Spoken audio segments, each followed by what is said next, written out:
Lucimara, olá, boa noite. Gravo esse vídeo para você agora sobre suas maiores facilidades e dificuldades na escrita de redação. A começar pelo tema, o primeiro que você escreveu sobre, que nós discutimos a fundo, que é de que forma a opressão coletiva influencia o condicionamento em relação a modos de pensar e agir. Então é essencial, sempre quando vir uma frase tema, identificar as palavras-chave, as palavras que você julgar, as principais em si, e com isso, nessa daqui mesmo, pode-se dizer, onde está aqui? Pode-se dizer que a frase, que as palavras principais são opressão, condicionamento, pensar, agir. Então, em todos os parágrafos, uma das suas maiores dificuldades é colocar em todos os parágrafos as palavras que sejam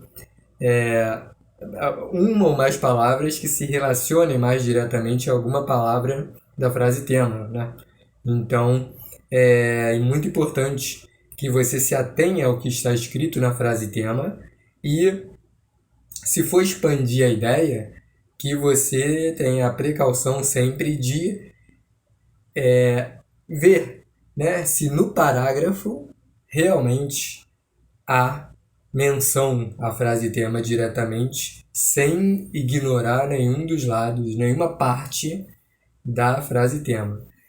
Frases temas mais longas, costumam suscitar maior dificuldade na análise e com isso na escrita.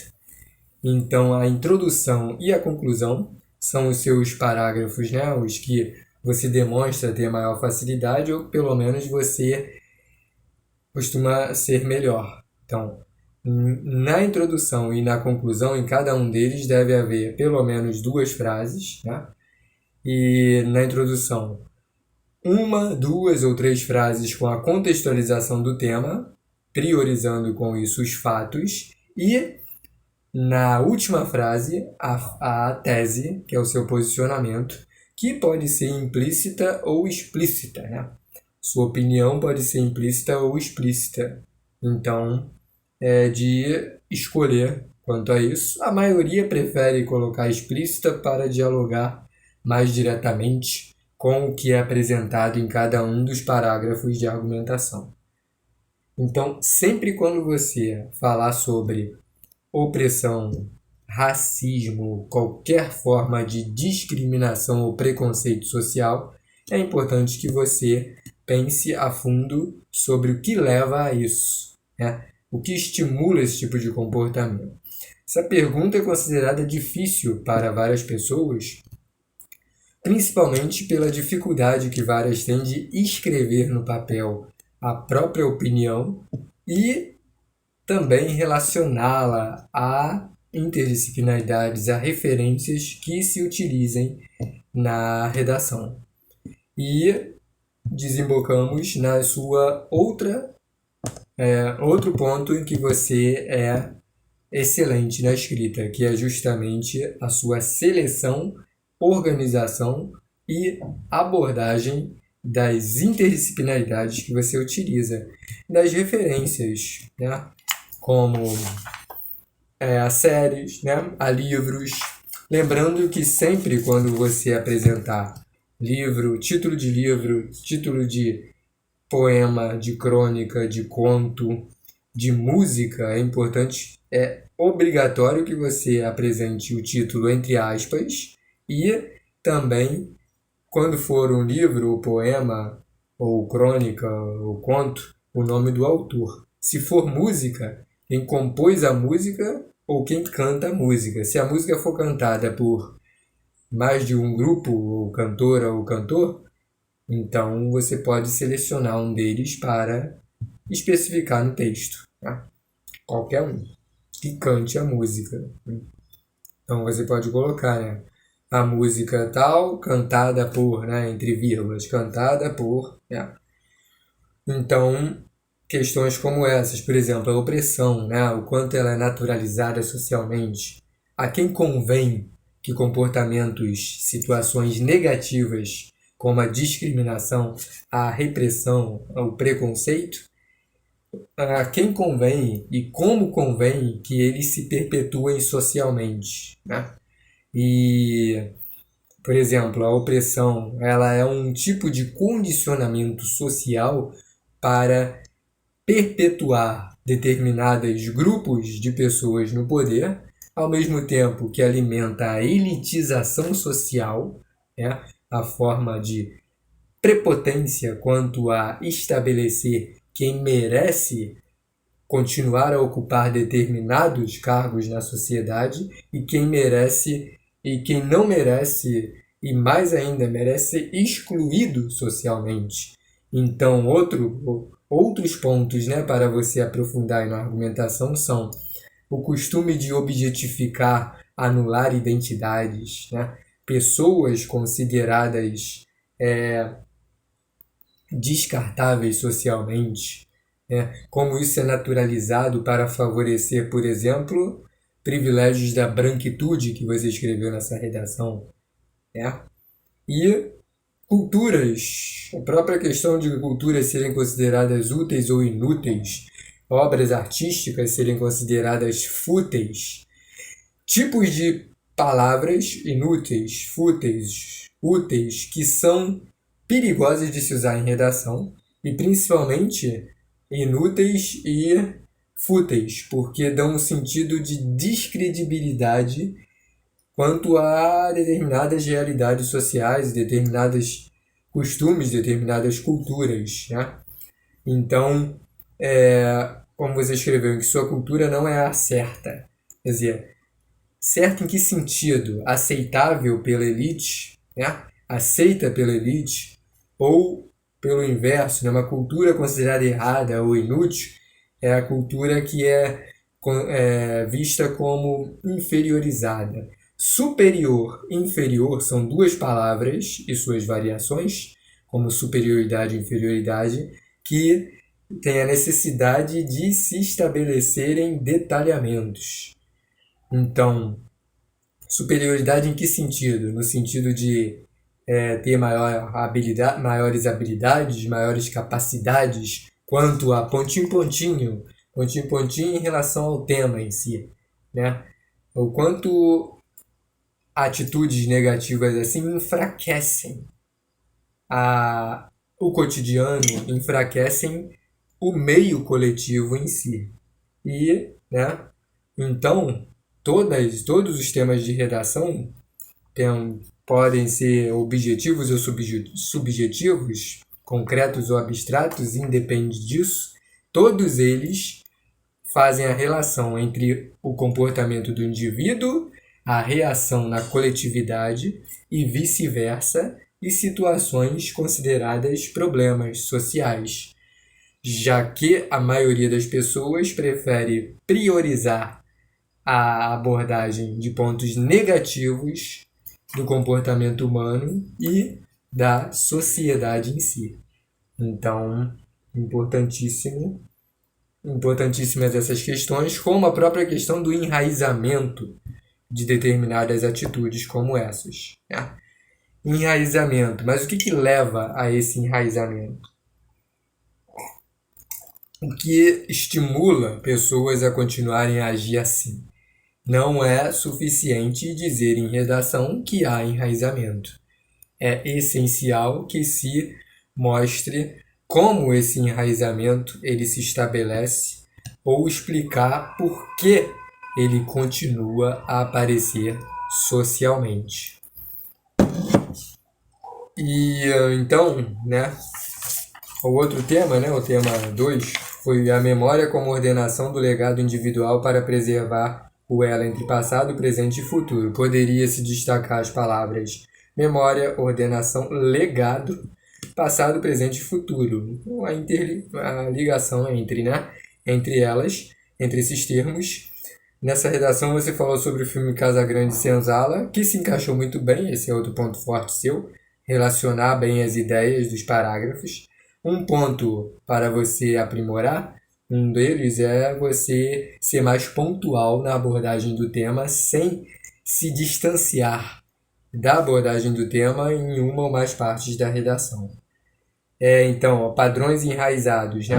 Seguir a tendência do brasileiro de seguir padrões enraizados. Seguir padrões enraizados, que tipos de padrões?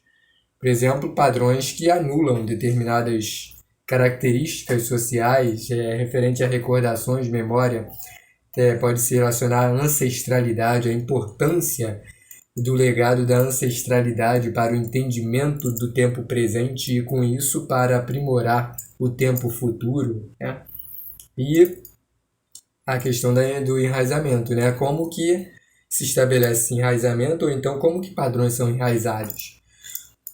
Poderia falar sobre discursos reproduzidos socialmente que privilegiam o senso comum, né, que a maioria segue aquele tipo de comportamento, e muitas pessoas têm receio, medo ou desinteresse de se afastar desse tipo de comportamento e, ao contrário, abraçam esse tipo de comportamento e, com isso, né, perpetuam machismo, perpetuam, no caso aqui,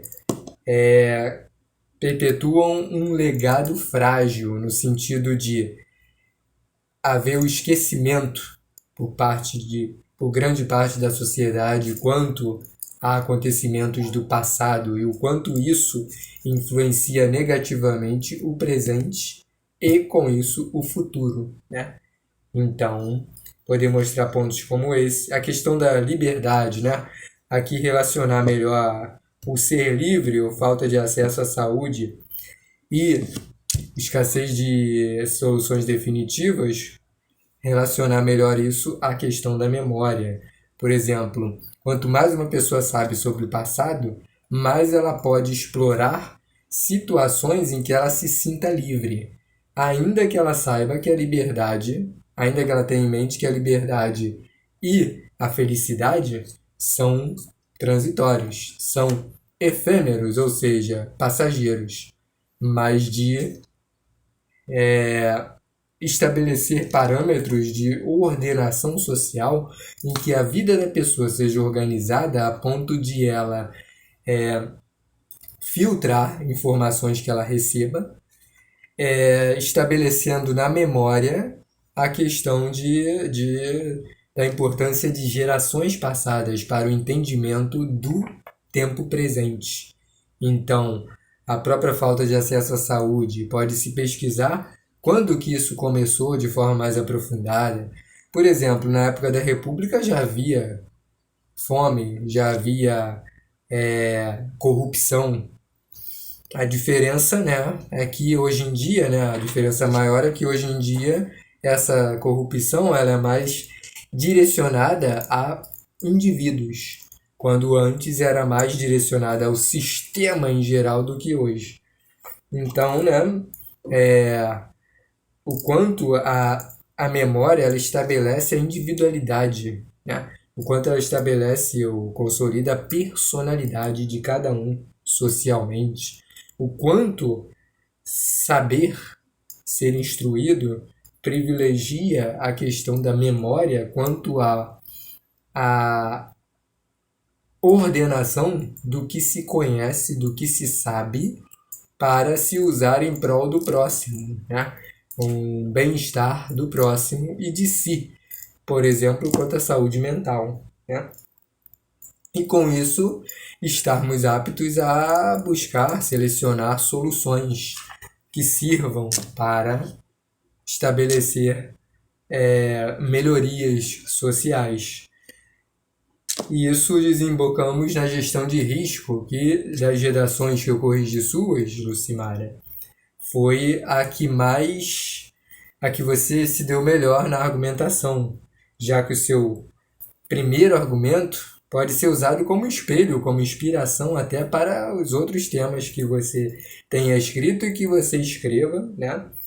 E a própria questão da gestão de risco, como no caso aqui que eu marquei no seu segundo argumento, quanto a você relacionar melhor o tema, né, em si, né, a questão das doenças ou até da qualidade de vida. Então, estar adoentado, estar mais suscetível a doenças faz a pessoa se sentir insegura e, com isso, ter uma vivência mais arriscada, mais ameaçada, né? A própria sobrevivência é mais ameaçada pelo desamparo, né? Pela desregulação da vida quanto às excessivas instabilidades, até emocionais. Gestão de risco se relaciona a empresas, ao próprio empreendedorismo, né, em si, mas também a questão individual, né, ao âmbito individual. Quanto a pessoa, para se ter uma gestão de riscos aperfeiçoada em um conjunto maior, em uma empresa, por exemplo, é necessário que a própria pessoa exercite diariamente esses, as precauções, as prevenções em seu cotidiano para poder melhor gerir negócios, para poder melhor gerir a própria vida em si. Então esse tema se relaciona ao lado pessoal ao lado profissional diretamente. E sempre quando você escrever sobre qualidade de vida, especificar. Qualidade de vida em que sentido? Qualidade de vida, assim como se disser precariedade. Saúde precária, educação precária, educação de qualidade, segurança precária, segurança de qualidade, mas em que sentido? Então, até para relacionar a questão da equidade na sociedade. E, a não ser que a frase tema especifique quanto a algum contexto como Estado, governo, tecnologia, mídia, se não especificar quanto a algum desses aspectos na frase tema, não é para falar sobre esses aspectos nos dois argumentos, apenas em um, podendo escolher o primeiro ou o segundo. Outro tema foi políticas públicas e gestão governamental. Esse tema é o que mais se associa a variadas bancas de vestibulares e de concursos. Então, omissão do Estado mata, omissão do Estado fere. Então, tudo que tem um cunho negativo, maléfico no meio social é importante que se aprofunde. Então, a omissão do Estado quanto às políticas públicas. Pode-se falar sobre o comodismo estatal no sentido de não haver o interesse maior de se estabelecerem, de se praticarem as normas, até as que aparecem, né, ou principalmente as que aparecem na Constituição de forma mais direta ainda, né? E com isso, a própria indiferença na sociedade, né? Como que ocorre essa omissão estatal ou de autoridades em geral e mais ainda, como que por que ocorre, né? Explicar por que essa omissão ela se consolida. E com isso você falou, né, do conceito da acomodação social. Era especificar mais sobre isso até para relacionar melhor com temas sociais que são banidos de discussão. Então, a quem convém ou como convém que temas sejam banidos socialmente, né? Tem a ver com o enraizamento de que você falou, né? Tem a ver com questões de desigualdade social, né? E isso de que você escreveu nessa redação também, de abraçar o que é paliativo, o que é temporário e não praticar, exercitar, estabelecer o que é mais, que pode ser mais permanente, né? Então, já no outro tema, né, sobre a instrução, precauções, né, a importância da instrução para promover precauções em ocasiões da vida. Então você pode falar de uma sociedade que se preocupa mais em punir do que em prevenir, de uma sociedade que se baseia em vícios, em dependências, né, para poder estabelecer drogas, por exemplo, ilícitas também, né, para poder estabelecer satisfações, né, de dependência, como se apenas assim, né, pudesse a pessoa ficar satisfeita socialmente, num bem-estar, né? Então, questões como essas, né? E da própria ética e da corrupção, né? Que tipo de vantagem é estabelecida? Mais do que a busca exacerbada pelo lucro, há muito a questão do reconhecimento exagerado, da busca dele em exagero na sociedade, o que deturpa a honestidade e intensifica a corrupção. pois gravarei mais vídeos. A você e abração, tá? Bons estudos, Lucimara. Até mais.